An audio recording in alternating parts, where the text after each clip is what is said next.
Good morning ทุกคนนะวิดีโอนี้อาจารย์สิพาทุกคนเรียน10วลีที่คนอังกฤษมักใส่กันนะจื่อไว้เลยเด้อนะประโยคเหล่านี้เป็นประโยคที่เขาเจ้านิยมกันนะใส่แบบพื้นฐานใส่แบบชีวิตประจำวันเลยฉะนั้นจดไว้จื่อไว้ท่องไว้ให้ใจเนาะโอเคประโยคที่หนึ่งนะ It's not a big deal นะ It's not a big deal It's not a big deal แปลว่ามันบ่แม่นเรื่องใหญ่เลย ตัวนี้นี่เราสามารถใส่ได้กับสถานการณ์ที่เราบ่งบอกถึงปัญหาหรือว่าสถานการณ์ที่เราสามารถตอบกับการขอโทษเขาเจ้าได้นะเราว่าโอ้บ่เป็นหยัง It's not a big deal อย่างนี้ต่อไปนะประโยคที่สอง You can count on me You can count on me You can count on me แปลว่าเจ้าสามารถไว้ใจค่อยได้เนาะเชื่อค่อยได้นะบ่แม่นนับค่อยนะอันนี้แม่นเชื่อค่อยได้อันนี้จะเป็นวลีต่อไปประโยคที่3เนาะ is better than nothing นะ is better than nothing is better than nothing แปลว่าอย่างน้อยก็ดีกว่าบ่มีหยังเนาะอันนี้อันนี้ก็ใส่แบบเป็นคำเว้านะแบบในกรณีที่อาจจะเป็นเวลาที่เราเรื่องบางสิ่งบางอย่างเนาะว่าค่อยคือว่าบ่ได้หยังนะบ่มีหยังเขาก็ว่า is better than nothing เนาะแต่น้อยนึงก็ดีกว่าบ่มีหยัง ต่อไปประโยคที่4เนาะ I'll take care of it นะ I'll take care of it I'll take care of it ตัวนี้ยังมาจาก will เด้อ I will take care of it ก็ได้นะแปลว่าคอยสิจัดการมันเองนะบ่แม่นว่าคอยสิดูแลมันเองเนาะแต่คันว่าสิแปลว่าดูแลหรือว่าดูเบิ่งแยงนะมันก็ได้แต่ว่าไปแปลจัดการมันดีกว่าเพราะว่าเฮาสิรับมือกับมันแล้วก็ไปแก้ไขกับมันนะเฮาสิเอาเรื่องกับมันให้มันได้นะหมายความว่าเฮาแก้ไขให้มันได้ประมาณนั้นนะต่อไปประโยคที่5นะ you are getting better you are getting better you are getting better อันนี้เป็นคำยองเด้อใส่กับเขาจะว่าโอ้เจ้าเก่งขึ้นเรื่อยๆเนาะเจ้าเก่งขึ้นหลายแล้วได้นะ you are getting better โอเคต่อไปประโยคที่6นะ that's the point that's the point that's the point ก็คือ that is the point ก็ได้นะแปลว่านั่นแหละคือประเด็นนะ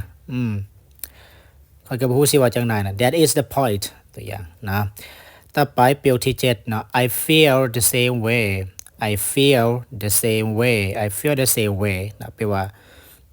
ค่อยก็รู้สึกคือกันเลยนะประมาณนั้นต่อไปประโยคที่8นะ that's enough for now นะ that's enough for now that's enough for now ก็คือตอนนี้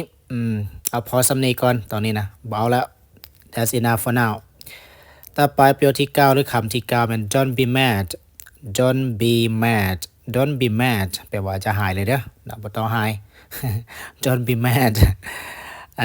ถ้าสิตื้มว่าจะหายคอยก็ใส่คำว่า don't be mad at me บ่ต้องหายคอยเด้อ ประโยคสุดท้ายนะ let's not go there let's not go there let's not go there let's not go there แปลว่า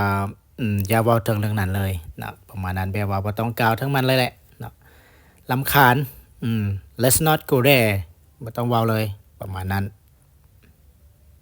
เจ้าถ้าว่าเจ้าเป็นผู้นึงที่ว่าบ่ค่อยมีเวลาในการเห็นเนาะแต่อยากเรียนอยากเว้าภาษาอังกฤษได้เนาะอาจารย์แนะนำคอร์สตัวนี้เลยเด้อคอร์สตัวนี้จะเป็นคอร์สที่ว่า